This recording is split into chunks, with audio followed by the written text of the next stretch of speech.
Hello everyone, मैं बीना भट्ट आप सबका स्वागत करती हूँ अपने यूट्यूब चैनल इतिहास अध्ययन में। यह मेरा जो है कि दूसरा वीडियो है जो कि धर्म सुधार आंदोलन के अंतर्गत बौद्ध धर्म, जैन धर्म एवं आजीवक संप्रदाय से संबंधित क्वेश्चन पे आधारित हैं।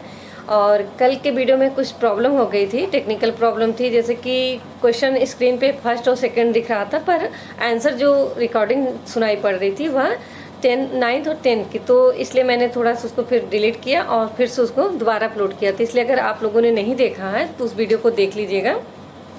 कल से हमारा जो चल रहा है ये सीरीज़ अब हमारा धर्म सुधार का आंदोलन पे है, तो ये इससे जो संबंधित कम से कम 2, 4, 6 जितने भी हो सकें इंपॉर्टेंट क्वेश्चन से संबंधित मॉक टेस्ट हम अपलोड करेंगे।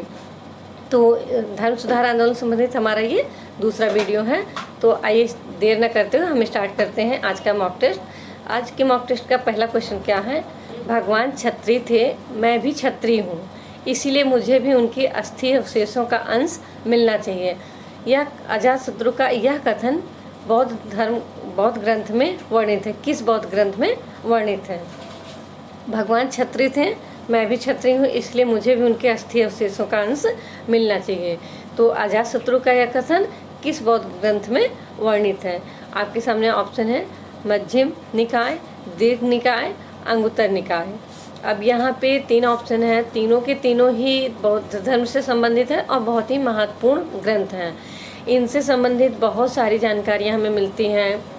महात्मा बुद्ध उनके जो उपदेश थे या उन्होंने जिस राज्य में प्रचार किया अपने धर्म का, तो इससे संबंधित बहुत ही महत्वपूर्ण जानकारियाँ हमें बौद्ध धर्म के बारे में प्राप्त होती हैं। तो यहाँ पे जो पूछा गया कि भगवान क्षत्रिय थे, मैं भी क्षत्रिय हूँ, इसलिए मुझे भी उनके अस्थि अवशेषों का अंश मिलना चाहिए। तो अजातशत्रु का यह कथन किस बौद्ध ग्रंथ में वर्णित है? तो इसका सही उत्तर है दीर्घ निकाय। अब आइए देखते हैं कि क्वेश्चन नंबर 2। क्वेश्चन नंबर 2 क्या है कि विशुद्धिमग्ग नामक पुस्तक किस संप्रदाय से संबंधित है? विशुद्धिमग्ग नामक पुस्तक किस संप्रदाय से संबंधित है? हीनयान, महायान, ब्रजयान। अब यहाँ पे ये देख रहे होंगे संप्रदाय जो है पूछा है, और ये 3 संप्रदाय जो ऑप्शन में है हीनयान, महायान, ब्रजयान, ये तीनों के तीनों ही बौद्ध धर्म से संबंधित हैं। तो यहाँ पे पूछ रहा कि विशुद्धिमग्ग नामक पुस्तक किस संप्रदाय से है? तो यह इसका सही उत्तर है हीनयान। अब ये हीनयान और महायान जो है ये बहुत ही महत्वपूर्ण संप्रदाय है और बौद्ध धर्म के। और जैसा कि अभी कल के मॉक टेस्ट में मैंने इस क्वेश्चन को एक्सप्लेन किया था कि ये कि उसमें यह पूछा था कि महाशंघिक जो बाद में महायान धर्म में परिवर्तित हुआ कि उदय कहाँ हुआ था। तो कहते हैं कि जो बौद्ध धर्म से संबंधित आप जानते होंगे 4 बौद्ध संगीतियाँ हुई थी, राजगृह, वैशाली, पाटलिपुत्र एवं कुंडलवन। तो इसका क्या था कि जो दूसरी वैशाली में जो बौद्ध संगति हुई थी उसी में महाशंघिक संघ का उदय हुआ। और बाद में क्या हुआ कि ये जब चौथी बौद्ध संगति हुई तो वहाँ पे ये पूरी तरह से हीनयान और महायान संप्रदाय में बौद्ध धर्म बढ़ गया। और आगे चल के इसमें ब्रजयान और भी धर्म जो है काफ़ी कुछ बढ़ गए। तो इसका जो मीन है 2 महत्वपूर्ण पूछा जाएगा, तो वो हीनयान एवं महायान है। और बाद में जल के सहजयान, कालचक्रयान, भदयायन, काफ़ी संप्रदायों में ये डिवाइड होते गए। तो ये विशुद्धिमग्ग नामक पुस्तक किस संप्रदाय से संबंधित? तो हीनयान। अब ये अगर आपसे मान लीजिए कि क्वेश्चन आ जाए कि विशुद्धिमग्ग पुस्तक के लेखक कौन हैं, तो इसके लेखक हैं बुद्ध घोष, और ये बौद्ध धर्म के ग्रंथों के महान टीकाकार माने जाते हैं। इन्होंने बहुत सारे बौद्ध ग्रंथों पे टीका लिखी है। तो इनका ये जो है बुक हीनयान से संबंधित है और जिसे बौद्ध धर्म का लघु विश्वकोश एवं त्रिपिटकों की कुंजी भी कहा जाता है। अब अगर यहाँ पे देखिए एक क्वेश्चन है कि विशुद्धिमग्ग नामक पुस्तक किस संप्रदाय से है, और आप देख रहे हैं कि मैंने इससे जुड़े कितने सारे फैक्ट बताएं कि विशुद्धिमग्ग पुस्तक के लेखक कौन हैं, और फिर उनके बारे में बताया कि वो कि बहुत ही महान टीकाकार थे बौद्ध ग्रंथों के। और अब एक इससे जुड़ा क्वेश्चन अगर आपके सामने आ जाए कि किस बौद्ध धर्म के किस ग्रंथ को लघु विश्वकोश एवं त्रिपिटकों की कुंजी कहा जाता है तो विशुद्धि मार्ग। इसलिए मैं कहती हूँ कि दोस्तों आप लोग वीडियो को ज़रूर देखा करिए। ये मत सोचिए कि 10 क्वेश्चन हैं तो इतने से क्या होगा और एग्ज़ाम है, मतलब इस सोच के आप बिल्कुल वीडियो को इग्नोर मत करिए। आप वीडियो देखेंगे तो आप खुद भी नोटिस करेंगे कि मैं इतने सारे उससे जुड़े फैक्ट बताती हूँ कि आप एक क्वेश्चन के साथ साथ आप 3-4 क्वेश्चन कर रहे हैं। अब जैसे यहाँ पे आपने देखा, पहले में मैंने बताया कि तीनों के ग्रंथ के बौद्ध ग्रंथ से संबंधित हैं। अब वहाँ पे दूसरे क्वेश्चन में आपने देखा कि विशुद्धि मार्ग पुस्तक किसने लिखी, फिर उनके बारे में बताया, फिर किस संप्रदाय से संबंधित है, और इससे संबंधित कि अगर इससे पूछ लिया जाए कि ऐसे लिखी कि विश्व को बौद्ध धर्म का लघु विश्वकोश एवं त्रिपिटकों की कुंजी किसे कहते हैं, तो भी आपका विशुद्धि मार्ग सही होगा। तो आइए देखते हैं क्वेश्चन नंबर 3। क्वेश्चन नंबर 3 क्या है कि बौद्ध दर्शन में कल्याण मित्र क्या है? धर्मचक्र, त्रिरत्न, अष्टांगिक मार्ग। तो क्वेश्चन को पूछ क्या रहा कि बौद्ध दर्शन में कल्याण मित्र क्या है? धर्मचक्र, त्रिरत्न, अष्टांगिक मार्ग। तो इसका सही उत्तर है अष्टांगिक मार्ग। अब ये आप जानते होंगे कि कला जो एक धर्मचक्र परिवर्तन सूत्र है उसमें अष्टांगिक मार्ग के बारे में जानकारी मिलती है, और अष्टांगिक मार्ग को भिक्षुओं का कल्याण मित्र, देवयान या ब्रह्मयान भी कहा जाता है। तो अगर ये क्वेश्चन जैसे कि यहाँ बना है कि बौद्ध दर्शन में कल्याण मित्र क्या है, तो अष्टांगिक मार्ग, क्योंकि अष्टांगिक मार्ग को ही भिक्षुओं का कल्याण मित्र, देवयान या ब्रह्मयान कहा गया है। अब आइए देखते हैं क्वेश्चन नंबर 4। क्वेश्चन नंबर 4 क्या है? बौद्ध धर्म में 4 आर्य सत्यों में से कौन एक प्रतीत्य समुत्पाद के सिद्धांत की व्याख्या करता है? प्रथम, द्वितीय, तृतीय। तो आप जानते हैं कि बौद्ध धर्म में 4 आर्य सत्यों की बारे में जानकारी मिलती है, व्याख्या की गई है।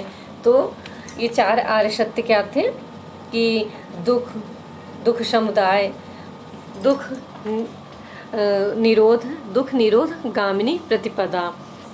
तो ये 4 जो आर्य सत्य थे उसमें से पूछा है कि बौद्ध धर्म में 4 आर्य सत्यों में से कौन सा एक प्रतीत्य समुत्पाद के सिद्धांत की व्याख्या करता है? तो आपका ये इसका सही उत्तर है द्वितीय। तो प्रथम जो आर्य सत्य है उसमें जैसे कहा है कि महात्मा बुद्ध ने कहा जन्म भी दुख है, मृत्यु भी दुख है, अप्रिय मिलन एवं प्रिय वियोग भी दुख है, इच्छित वस्तु की प्राप्ति और अनिच्छित वस्तु की प्राप्ति भी दुख है, सामाजिक संबंध एक प्रकार का बंधन, इसलिए संबम दुखम अर्थात सभी वस्तुएं दुखमय होती हैं। तो फिर उन्होंने दूसरे आर्य सत्य में जहाँ दुख समुदाय, तो इसमें दुखों के मूल कारणों को बताया गया है कि अविद्या एवं तृष्णा की सहकारिता से दुखों की उत्पत्ति होती है, और प्रतीत समुत्पाद जो है या बुद्ध की शिक्षाओं का सार है और जो द्वितीय आर्य सत्य से संबंधित है। तो ये देखिए जैसे कि आपने भी एक क्वेश्चन देखा कि बुद्ध धर्म में आचार आर्य सत्यों में कौन सा एक प्रतीत समुदाय के सिद्धांत की व्याख्या करता है, पर अभी हमने उससे संबंधित बात की है कि जो 4 आर्य सत्य हैं उन चारों के बारे में बात की। फिर प्रथम आर्य सत्य, द्वितीय आर्य सत्य के बारे में बोला। अरे तृतीय आर्य सत्य था दुख निरोध, दुख के मूल कारणों अविद्या तृष्णा का निर्मूलन ही दुख है। उसमें महात्मा बुद्ध ने बताया है कि इनका निर्मूलन ही दुख का निरोध करेगा, दुखों का अंत हो जाएगा, तो व्यक्ति को निर्वाण की प्राप्ति होगी, जो बौद्ध धर्म का चरम लक्ष्य था। फिर उन्होंने चौथा आर्य सत्य था दुख निरोध गामिनी प्रतिपदा, दुख निरोध हेतु किस मार्ग का अनुसरण किया जाए, यह चौथा आर्य सत्य था। और बुद्ध ने इसके लिए केवल 3 मार्ग प्रज्ञाशील और समाधि बताया था, और फिर उसी के अंतर्गत उन्होंने अष्टांगिक मार्ग का भी उल्लेख किया था।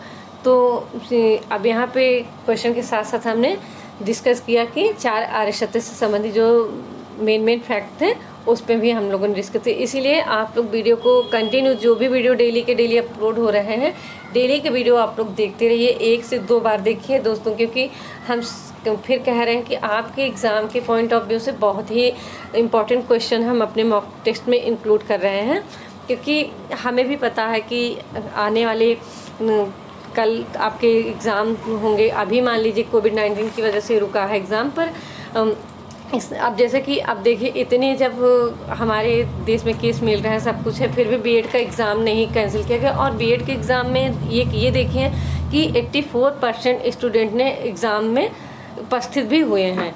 तो इससे ये लग रहा है कि जब बीएड का एग्ज़ाम हुआ है, इतनी बड़ी परीक्षा होती है, तो अभी क्या कहते हैं, चाहे नेट जेआरएफ का है, चाहे अन्य जो भी परीक्षाएं हैं, अब टलने वाली नहीं हैं। अभी सुनने में आ रहा है कि पीओ का भी एग्ज़ाम होगा। तो अब ये मान के चलिए कि अपनी स्टडी को आप कंटिन्यू रखिए और जितना जितना ज़्यादा से ज़्यादा रिवीजन हो सके आप लोग करते रहिए। एग्ज़ाम होने अब पक्के हैं कि अब जो भी है जिसका जिस मंथ में पड़ जाए, जैसे कि अभी नेट जेआरएफ का तो सितंबर में सुनाई पड़ रहा कि उम्मीद की जा रही कि होगा। तो इसी तरह से अन्य एग्ज़ाम भी समय पे अब होंगे। तो आप लोग अपनी कंटिन्यू बनाए रखिए स्टडी को लेकर। और ये रहे हमारे चौथे क्वेश्चन से संबंधित जो भी फैक्ट थे। तो आइए देखते हैं हम क्वेश्चन नंबर 5। क्वेश्चन नंबर 5 क्या है? कुचक्र एक संप्रदाय है, जैन धर्म का, बौद्ध धर्म का, शैव धर्म का। तो इसका सही उत्तर है जैन धर्म का। अब यहाँ पे देखिए, एक शिव संप्रदाय का नाम दिया है कुचक्र, पर अगर आपके सामने श्वेतांबर संप्रदाय, दिगंबर संप्रदाय, कुचक्र संप्रदाय, इसके अतिरिक्त और कोई एक नाम हो और वहाँ पे आपसे पूछ लिया जाए कि कौन सा नहीं है, तो आप शायद बता लेंगे, क्योंकि दिगंबर, श्वेतांबर ये काफ़ी महत्वपूर्ण और बहुत ही प्रसिद्ध संप्रदाय हैं, जिनके बारे में अधिकतर सभी लोग जानते होंगे, जैन धर्म के संप्रदाय हैं। पर उस एक कुचक्र है या अर्धस्पाटक है, ये जैन संप्रदाय के जो से संबंधित संप्रदाय हैं, इनके बारे में बहुत कम जानकारी होती है। और कदम शासकों के अभिलेखों में और भी संप्रदायों के नाम मिलते हैं, जैसे निर्ग्रंथ, यापिनी, कुचक्र एवं श्वेतपत्र जैसे संप्रदायों का भी उल्लेख हुआ है। तो होता क्या एग्ज़ाम में कि अगर श्वेतांबर दिगंबर दिया है तो वो तो आप कंफर्म होते हो, पर इसके अतिरिक्त ऐसे 4 नाम अगर दे दिया कि यापिनी, कुचक्र, श्वेत और कोई एक अन्य दे दिया, तो वहाँ पे थोड़ा कन्फ्यूजन हो जाता है। तो आप लोग याद रखिएगा कि कुचक्र एक संप्रदाय है जैन धर्म का। इसके अतिरिक्त यापिनी, श्वेतपत्र या आपके अर्धस्पाटक, निर्गंथ, ये भी क्या हैं, जैन धर्म के एक संप्रदाय हैं। तो आइए हम देखें क्वेश्चन नंबर 6। क्वेश्चन नंबर 6 क्या है कि निम्नलिखित में से किस विद्वान ने तिब्बत में बौद्ध धर्म के ब्रजयान संप्रदाय की स्थापना की थी? तो आपके सामने ऑप्शन है शांतिरक्षित, पद्मसंभव, कुमारजीव। तो इसका सही उत्तर है पद्मसंभव।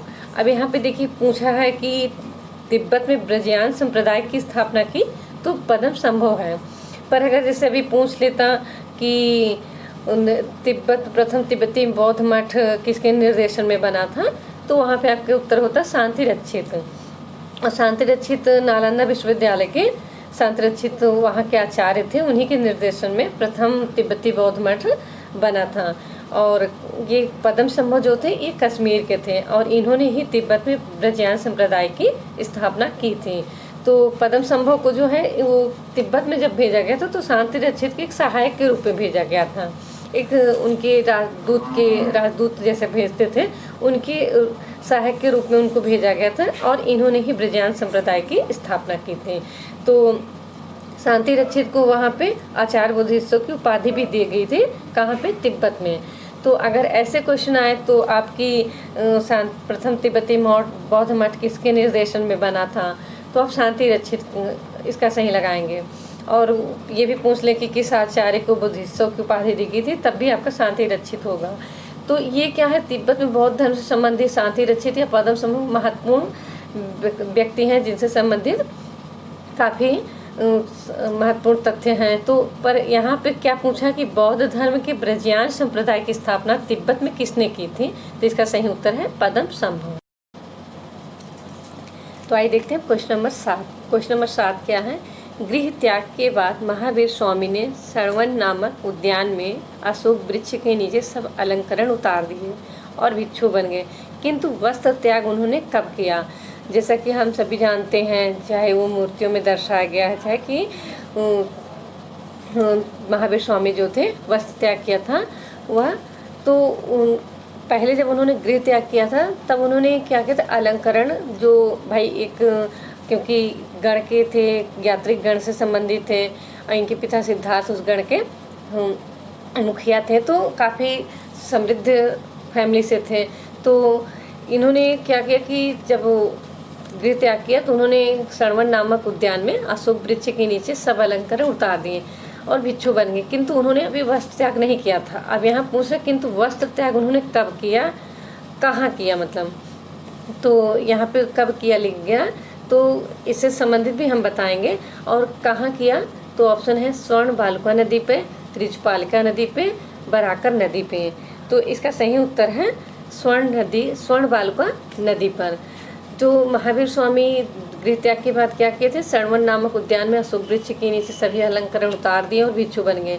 किंतु वस्त्र त्याग उन्होंने भिक्षु बनने के 13 महीने के बाद स्वर्ण बालुका नदी के तट पर उन्होंने वस्त्र त्याग किया था। तो यहाँ पे जो क्वेश्चन पूछा कि वस्त्र त्याग उन्होंने कब किया था, तो भिक्षु बन के 13 महीने के बाद स्वर्ण बालुका नदी के तट पर। तो आइए देखते हैं क्वेश्चन नंबर 8। क्वेश्चन नंबर 8 में है महावीर स्वामी ने प्रथम उपदेश किस नदी के तट पर दिया। महावीर स्वामी ने प्रथम उपदेश किस नदी के तट पर दिया, तो स्वर्ण बालुका नदी पे, त्रिजपालिका नदी पे, बराकर नदी पे। तो यहाँ इसका सही उत्तर है बराकर नदी पे। अब जैसे कि महावीर स्वामी से संबंधित है, अब आप बौद्ध धर्म से संबंधित पढ़ते होंगे ना, प्रथम धर्म चक्र परिवर्तन, प्रथम उपदेश उन्होंने सारनाथ पे दिए। तो ऐसे महावीर स्वामी से हाँ इस तरह के क्वेश्चन कम बने, इसलिए मैं इस तरह से क्वेश्चन ला रही हूँ, क्योंकि जो क्वेश्चन अभी कम पूछे गए होते हैं तो आने वाले एग्ज़ाम में उनकी काफ़ी उम्मीद रहती है कि ऐसे क्वेश्चन बन सकते हैं। और क्योंकि महावीर स्वामी जैन धर्म के 24वें तीर्थकार हैं और धर्म प्रवर्तक मतलब जैन धर्म के प्रवर्तक भी माने जाते हैं, तो इनसे संबंधित है। तो इसलिए मैंने इसको, वो भी उनके प्रथम उपदेश से, तो इसलिए मैंने इस क्वेश्चन को अपने मॉक टेस्ट में इंक्लूड किया है और ये काफ़ी इम्पोर्टेंट है। तो महावीर स्वामी ने प्रथम उपदेश किस नदी के तट पर दिया था, तो बराकर नदी पे।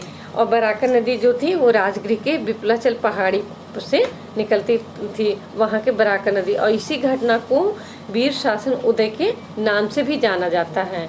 तो ऐसे एक क्वेश्चन बना था कि वीर शासन उदय किस धर्म से संबंधित है, उसमें आपको जैन धर्म, शैव धर्म और वीर शैव संप्रदाय दे दिया था। तो वहाँ बहुत लोग कंफ्यूज हो जाते हैं वीर शैव संप्रदाय से कि वीर शासन उदय उसी से संबंधित होगा। तो इसको आप ध्यान रखिएगा कि महावीर स्वामी ने प्रथम उपदेश किस नदी के तट पर दिया था, तो बराकर नदी पे, राजगृह के विपुलाचल पहाड़ी पर स्थित वहाँ से निकलने वाली नदी थी।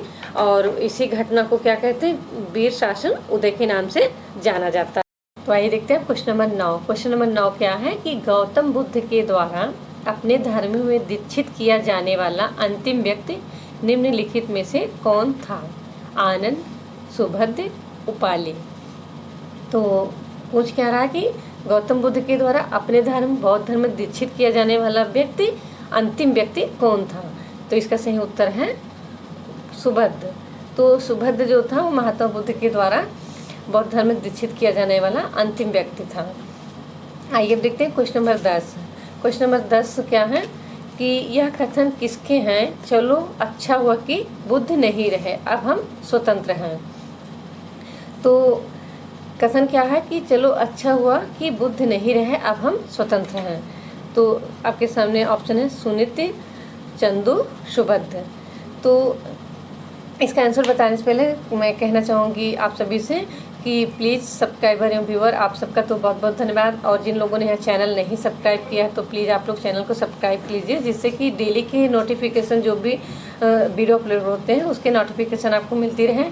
और आप लोग वीडियो के क्वेश्चन के नंबर पे मत जाइए कि 10 क्वेश्चन है, आप वीडियो को देखिए तो आप खुद ही महसूस करेंगे कि 10 क्वेश्चन के साथ हम जो इससे जुड़े फैक्ट बताते हैं उससे आप देखेंगे तो आपके 30-40 क्वेश्चन कवर होते हैं एक एक मॉक टेस्ट में। तो आप प्लीज़ आप लोग इग्नोर मत करिए, जो भी वीडियो अपलोड हो रहे हैं डेली के डेली आप देखते रहिए, 1 से 2 बार देखिए और प्लीज़ वीडियो को लाइक करिए और कमेंट किया करिए, जिससे हमें भी अच्छा लगता है। और आपके कुछ सुझाव भी हैं या वीडियो में कभी कोई कमी रह जाती है तो आप वो भी कमेंट बॉक्स के द्वारा पता चल जाती है। जैसे एक है हमारे उस दिन वीडियो में कुछ अपलोडिंग में था कि क्वेश्चन नंबर 2 और 3, 1-2 के बाद 3-4 नहीं सीधे 5-6 दिख रहा था, तो उन्होंने जैसे कमेंट किया तो हमको पता चला। तो हम वीडियो को फिर जाके वहाँ से डिलीट करके फिर से सही करके अपलोड किए। तो कभी कभी प्रॉब्लम हो जाता है, कुछ भी प्रॉब्लम है या वीडियो में आप कुछ और भी चाहते हैं तो आप क्या कहते हैं कि क्वेश्चन किस टाइप के बनाइए, तो आप उससे संबंधित भी अपने कमेंट में दे सकते हैं सुझाव। तो आप लोग पर वीडियो को मिस मत करिए, वीडियो को आप डेली की डेली देखते रहिए, जिससे कि आपका रिवीजन होता चले। और हम इसीलिए सीरियल से चल रहे हैं, जैसे कि हम देखें कि पहले हम हिस्ट्री के सोर्स से संबंधित, फिर उसके बाद हम प्री हिस्ट्री, सैंधव सभ्यता, ताम पाषाण काल, वैदिक काल, अब हम धर्म सुधार आंदोलन, तो इसी तरह से पूरा सीरियल से चल रहे हैं और कोशिश कर रहे हैं कि अच्छे से अच्छे क्वेश्चन जो कि बहुत ही एग्ज़ाम के दृष्टिकोण से बहुत महत्वपूर्ण है, हम उसी को अपने मॉक टेस्ट में इंक्लूड कर रहे हैं। और उससे संबंधित जो कॉमन फैक्ट हैं या ज़रूरी इम्पॉर्टेंट फैक्ट हैं वो सब भी हम ओरल में भी आपको डिस्कस करते हैं और आपका क्लियर करते हैं। तो आप सभी वीडियो को देखिए और प्लीज़ वीडियो को लाइक करिए, और जिन लोगों ने सब्सक्राइब नहीं किया तो आप लोग प्लीज़ चैनल को सब्सक्राइब कर लीजिए। तो चलिए देखते हैं इस क्वेश्चन का हम सही उत्तर क्या है। चलो अच्छा हुआ कि बुद्ध नहीं रहे, अब हम स्वतंत्र हैं, यह किसने कहा है? तो ये है सुभद्र। सुभद्र जो थे वो क्या है कि महात्मा बुद्ध की वृद्धावस्था में उन्होंने बौद्ध संघ में प्रवेश किया था, और बुद्ध की मृत्यु पर उनके ही कथन थे, चलो अच्छा हुआ कि बुद्ध नहीं रहे, अब हम स्वतंत्र हैं। और सुभद्र ही थे जिसे बुद्ध जी ने अपना अंतिम उपदेश दिया था। तो ये रहे इस मॉक टेस्ट के 10 इम्पॉर्टेंट क्वेश्चन। इसी तरह के 10 इम्पॉर्टेंट क्वेश्चन के साथ हम कल मिलेंगे। आप सबका बहुत बहुत धन्यवाद।